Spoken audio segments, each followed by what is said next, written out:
Hello guys, in this chapter we're going to continue our discussion, and then this is chapter 14, and the topic of this chapter is the relationship between the work and kinetic energy. And we said, when we are saying the change in the kinetic energy is equal to the work, not the work of any force, it is the work of only external forces, right?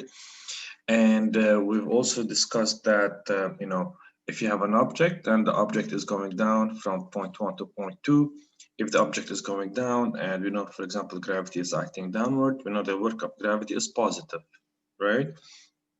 And when we really talk about the concept of work, we assume really like assuming the work that this movement has been done, what would be the work, right? When you are actually talking about this relationship, right? We assume that work has happened. What would be or assuming the motion has happened, then what would be the work of this force? I'm going to reduce my just a little bit. Okay. Yep. Okay, so from 1 to 2, the work of gravity is positive. Why? Because the force is in the same direction as the motion. And if this guy was here and you went like that, point 1, point 2, also the same work, right?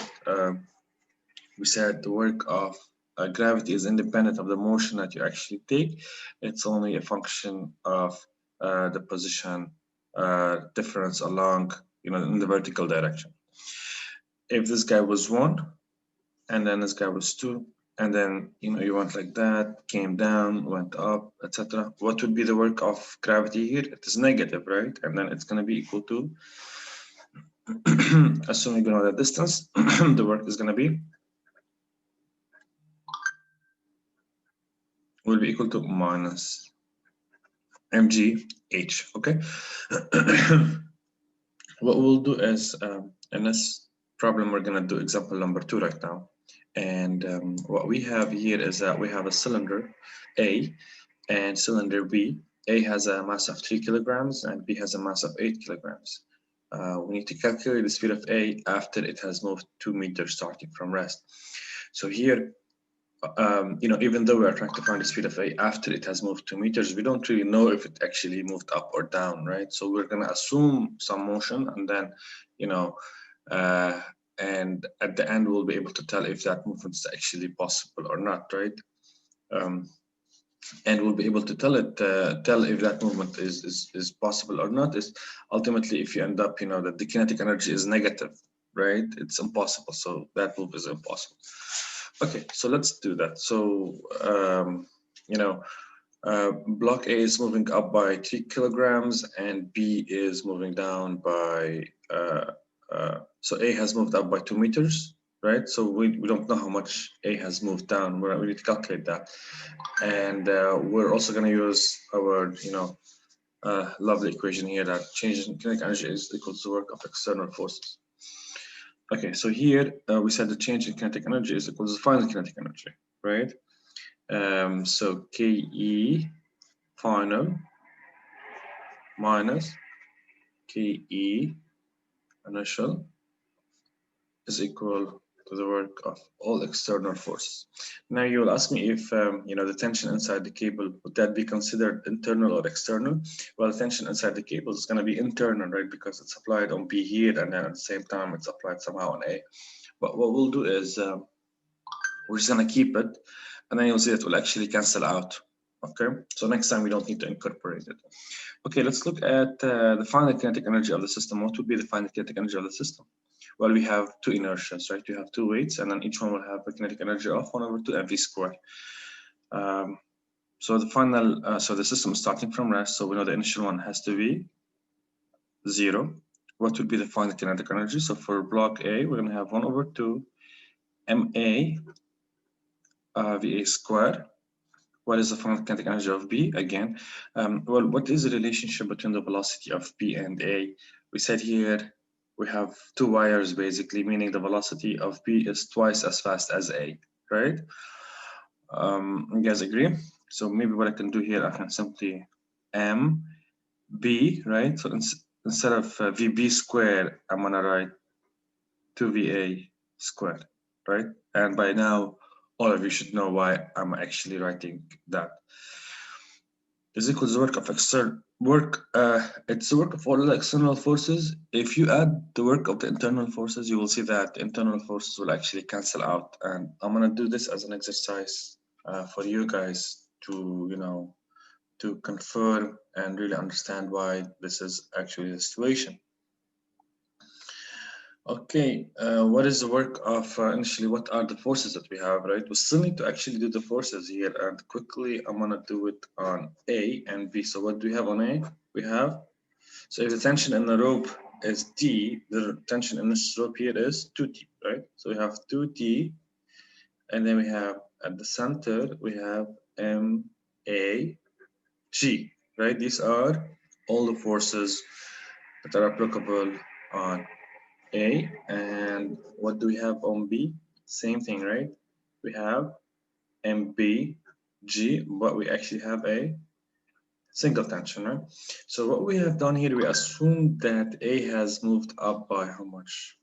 We assumed A has moved up by 2 meters. Okay, so what is the work done by 2T? The work, just a second here.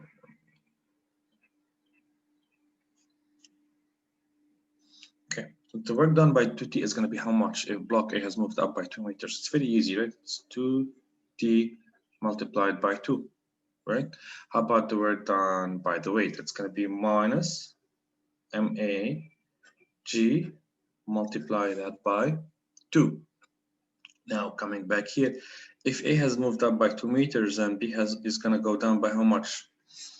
What is the relationship between HA and HB? Assuming B is going down, right? We know B was going down, and I think you guys know that here HB has to be equal to how much? To twice, right? To 2 times HA, and we already know that, if you do, the references and then you can do the S's, or you just look at the wires that we have here, right? If you have tension is being amplified, meaning that this guy will travel more distance, right? And here I'm assuming this guy is 2 like that, right? It came down by 2 meters. This guy has went up by 2 meters. Okay, what is the work of the tension here? It's gonna be minus, okay. Well, I think it would be 4, right? If it has 1 by 2, then it's twice, 2 times that distance, so it's 4, right? Because this guy has went up by 2 meters, and this guy will go up twice that distance, right? HV is 2 HA, so 2 times 2 is 4. So we have minus 4 times T, because T now is doing work in the opposite direction. Force is in opposing direction as a movement. About the weight here, it does positive work, right? Plus MBG times. You will quickly notice that 2T times 2, this is 4T and then 4T. So the work of the internal force will actually vanish, and then we end up with this, guys. Putting the velocity of A squared is going to be MA over 2 plus, so 2 squared is 4 over 2 is 2 MB. And then that guy is equal to, on this end, we have MBG times 4 minus MAG times 2. So now we can find the velocity of A. So velocity of A, I can do basically, G for MB minus 2 MA, and divide that by MA over 2 plus 2 MB, and we are doing the square root of this whole thing. Oops, here we go. Okay, so now we have the velocity of A, and what happens if if you take the 2 out of here, what happens if 4 MB minus 2 MA is equal to 0? Then you have no velocity, right? What would be the relationship? Or basically 2 MB minus MA is equal to 0, or basically if MA is equal to 2, if MA, so basically you see if you actually make the weight of block A twice the weight of block B, you wouldn't actually have any movement. Why? Because you will balance the forces, right? And notice that here the velocity is actually ratio, right? If this condition here is negative, right? If MA is more, if MA is, if for MB minus MA is negative, right? What happens is the velocity. The velocity would be, so you're doing square root of a complex number. Obviously, this doesn't have any physical interpretation. What that means is that we assume the move here to be going up, right? We assume the move to be going up, and then it is correct. Basically, our velocity, our final velocity is positive, meaning we actually have a physical sense out of our equations, right? So it is true that this block will actually go up, right? If your velocity here was square root of a negative number, it means that no, this motion is not possible. So when we are solving problems with the concept of work and energy, you assume motion has occurred, and then you try to see if your assumption is correct, right? If this was negative, then this movement didn't happen. It means that it actually went in the other direction. If you do it in the other direction, then everything will be here. You will actually be able to get the right value, right? If this guy was negative, then you have to assume no movement has occurred in the other direction. Does that make sense? And then, so basically, this guy would be negative. Why? Because now the motion is in opposite direction. Then all this work is going to be in the negative direction. Okay, so all these will be. So the work of this guy would be positive. Why? Because now you assume MA has went downward, right? This guy has went upward, so this would be negative. And obviously this is not going to change, but you will get the right value. Does that make sense? Okay, I want to solve one more problem over here, and in this problem, basically, what we have is we have this 0.5 kilogram. This ball that has a negligible size is fired in a vertical smooth track using the spring plunger. So basically, this is like the game of flipper, right? So we have a plunger, you pull on it, and then when you let go, you're gonna release your energy into this ball. You're gonna give it some kinetic energy. It's gonna go all the way up. Maybe it will go all the way and then make a loop. But if the velocity is not enough, maybe at some point it will actually come here and then it will fall vertically, or it will continue like that and then it will fall. Okay, we need to find how far S must be pulled and released so the ball will begin to leave the track when theta is equal to 135. So at 135, the ball is gonna leave the track. And what does it mean that the ball will leave the track? I think it will mean that the normal force between the ball and the track will be zero, right? When the contact force is zero, basically the ball will actually start to leave the track. But we have something up here that, when we are at rest, when S is equal to 0, this guy is actually compressed by 0.08 meter. So let's quickly do a brief recap of what we said about, the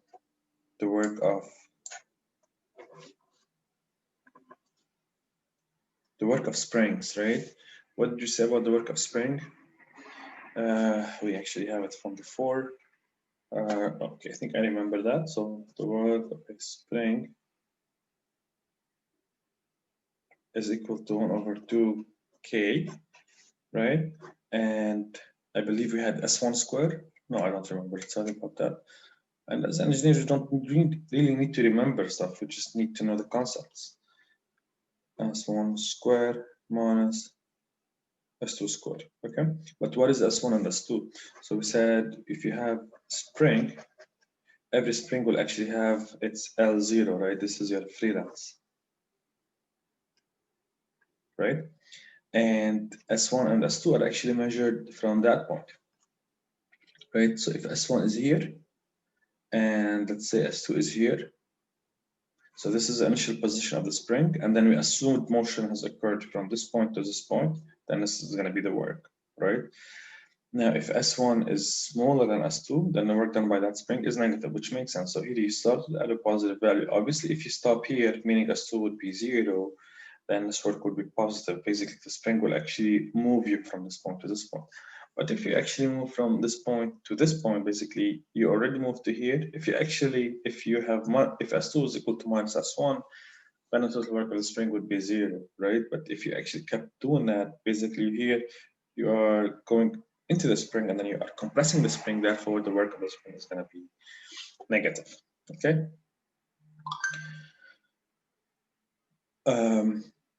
Okay, into this problem, basically, they tell us that initially the spring was compressed at 0.08. So this is our friendly spring right here, right? This is our plunger.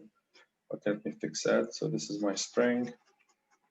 Okay, so if the spring here is, this is my L0, right? This is where S is measured.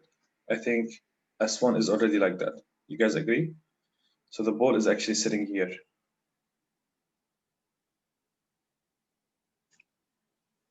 Okay, so my S1 is equal to 0.08 millimeter, right? So before we did anything, this guy was like that, and we are trying to determine how far S must be pulled, right? And I believe S is measured not from here. In this case, basically, this is your S here, okay? So this is my S. So my S2 is all this guy, right? This is my S2 is actually equal to what? Is equal to S. So by how much extra we are pulling the spring, right? This is my S2. By how far extra we are pulling that spring. Okay. The ball doesn't have to stop here. The ball could be all the way, but the compression of the spring is initially 0.08. Okay. So your initial S1 is 0.08, and then we're trying to find this value S. So my S2 is going to be equal to S plus 0.08. Does it make sense? So because we know S2 is always from, right, the free length of the spring. So this guy here is a free. So when you buy the spring, it's going to have a free length, right?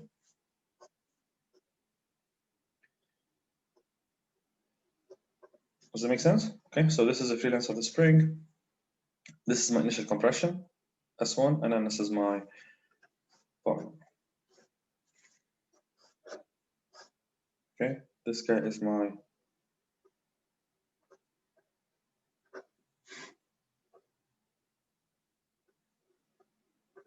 final compression. So we need to find this value S, right? That would actually correspond to this ball going all the way and then up to 135 degrees. So what I think we should do, we should try to find the situation, what actually happens. What is actually happening here? So the ball is being released. It's going all the way up to a particular point here, and then it's stopping here. So we're going to apply our equation, right? We said delta kinetic energy is going to be equal to what? Is going to be equal to the work of the external forces that is done on the ball, right? And what is the initial kinetic energy of the ball? So this is obviously KE final minus KE initial is equal to the work of the external forces. What is the initial kinetic energy of the ball? Is 0, right? Because the ball is starting from rest before you are actually applying the work on it. So the initial kinetic energy is 0. So we simply have the final kinetic energy, and then we have the work of the external forces. What are the external forces that are actually applied on this ball? So initially we actually have the work of the spring, and the work of the spring is actually done, on a very small amount of position. So the work of the spring is done from here to here, right? Over that movement S2. But we already actually have the work of spring. So here we have the work of spring. And then what else do we have? So from the very first point to the final point, we actually have the work of gravity. So we have work of spring and then work of gravity. So basically we're going to add them up, right? So this is a work of all the external forces that is applied on it. Does that make sense? So KE final, so the final kinetic energy must be equal to the work of the spring, right? Plus the work of gravity, okay? Now, what is the work of the spring? We already know the equation, right? What is the work of gravity? Well, we know h, right? We know what is that vertical distance. It's 1 radius, right? 1 radius plus radius here, sine 135 minus 90, which is 45, right? So sine 45 degree. So the work of gravity will be negative because throughout that movement, gravity is basically acting down, negative force, right? And and one last thing to be even like more general, right? What is the work of all the forces? If you actually do a very brief free body diagram at any point, you will see that the work of gravity will always be downward, and this is a normal force. What is the work of the normal force?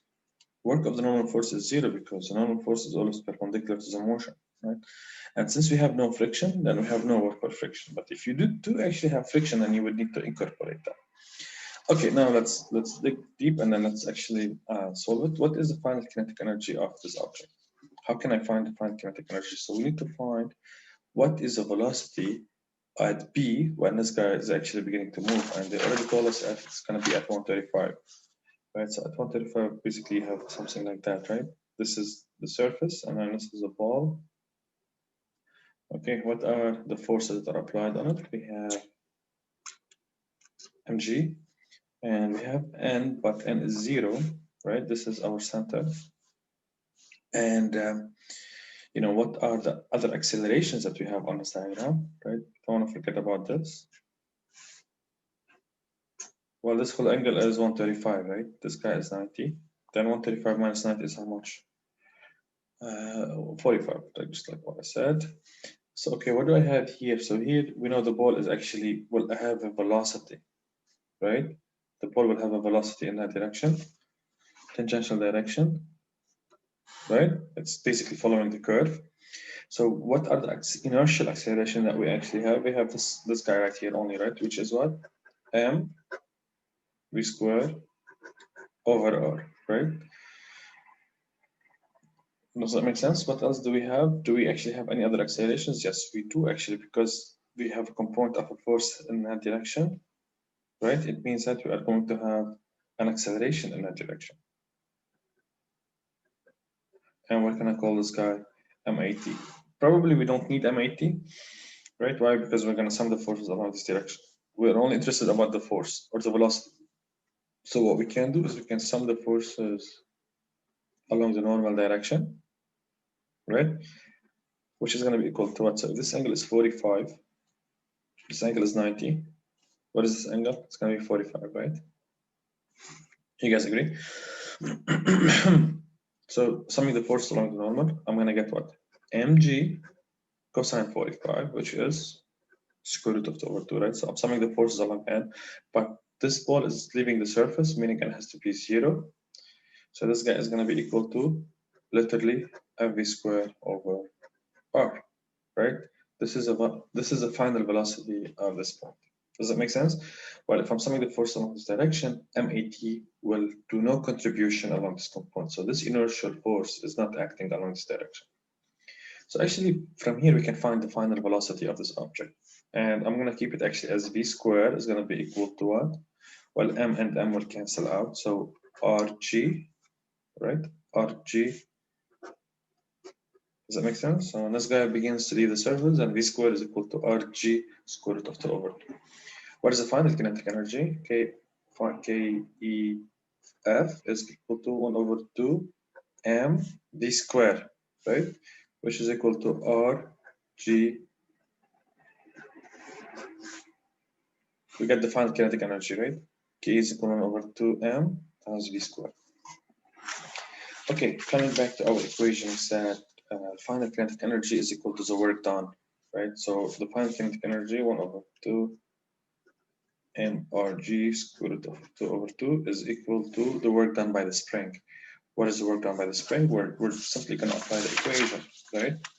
معنى S1 ومعنى S2, right? معنى equation to one spring. So the work done by the spring is 1 over 2. Okay, so about that. K S1 square. S1 is already compressed by 0.08 square minus S2 يلي هي شو? S plus 0.08 square. And S is a value that we're trying to find, right? This is your final position S2. Okay? Okay. So the work of the spring will always be like that, right? Depending on the value for S, we know if this work has to be positive, or if this work has to be, oops, just a second.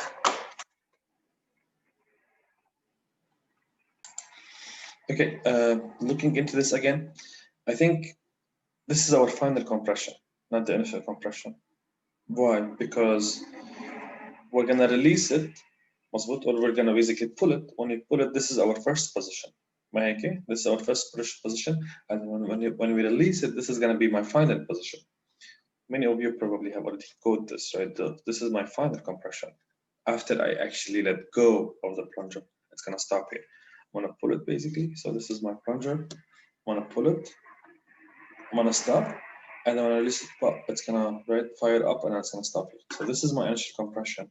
My initial compression is gonna have that much distance, which is s plus 0.082. Right. So this is my initial. Okay. So we made this very small mistake, but we could quickly see it, right? So this is my initial. Okay, which makes sense. Why? Because when I was looking into this, I see that this work is negative, right? It's not a positive work.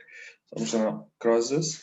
It's gonna actually equal to 1 over 2 K. My initial compression is gonna be S plus 0.08 square minus my final compression, 0.08 square, plus the work by gravity. What is the work done by gravity? We have minus M times G.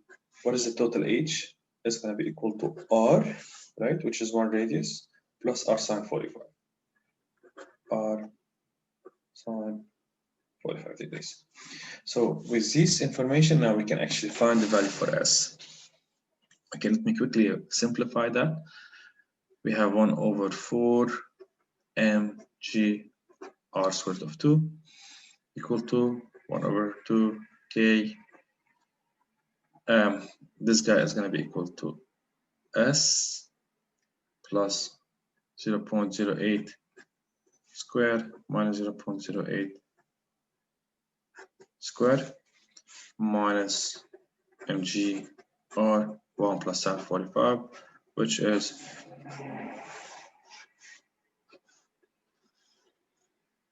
okay. So this is our final equation. We have the stiffness for the spring. We have the mass 0.5, g 9.8, r is 1.5 meters, etc. So you can actually solve that equation and you can find the value for S. And then you can expand that even more. So you're gonna end up with what? mgr over 4. We can bring this guy over to here. It's gonna be plus mgr plus mgr, right? So all these basically have a unit of mgr, right? On the other end, what do we have? We have 1 over 2 k. So we have s squared. So you have 0.08 squared minus 0.08 squared will actually cancel out. So we'll end up with s squared plus 2 s times 0.08, right? Because 0.08 squared minus 0.08 squared actually cancel out. So we have the values for these guys. We have k. We can simply solve this, equation.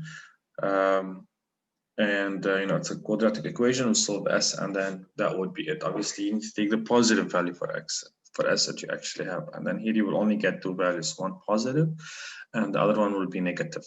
All right. Okay, guys. So that is it regarding that. I'm going to be posting more lectures on here. We should be done with this chapter by the end of this week. And, we have the whole months of, November and December, and then we are on time to basically finish up everything. I will actually give you guys your exams back as well by the end of this week. Any questions, please do not hesitate to contact me, and I'll be very happy to help you guys. Okay, thank you.